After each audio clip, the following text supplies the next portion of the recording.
Hey, this is the chair guy. Several people wanted to see the two structures of the chair system actually on a guitar. So let's call these structure 1 and structure 2. Structure 1 is the simplest because it's just three whole chairs right in a row. It starts with the back of the chair on the low E string and it ends with the front of the third chair on the high E string. There's no broken chairs. Anything you play in this chair, you can play over this chair, and you can play over this chair, and you just keep going up an octave.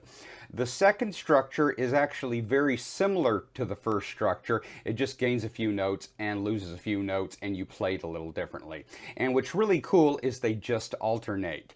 In fact, this structure you're seeing up here that's going off the fretboard, that's actually the second structure. Then you have the first structure, and then the second structure again, and this right here that's going off the fretboard is actually the first structure again. They just keep alternating, and it's going to be the same in every key. They're just going to be in different places on the fretboard. So for instance, if we were to play something on the first structure, let's go to this purple chair right here. Well, we could come down to the second structure and play the exact same thing. Just come down to the purple chair. Because we're just losing these three low notes in this structure. We're gaining these three high notes, and of course we just have to play it a little differently because when we're crossing that B string, it affects that blue chair.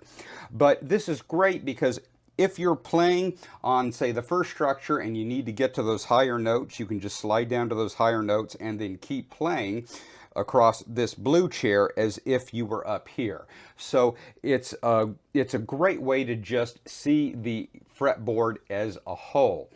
But what I really suggest is that people play this in G, E minor, because then you have the first structure in a very comfortable area of the fretboard.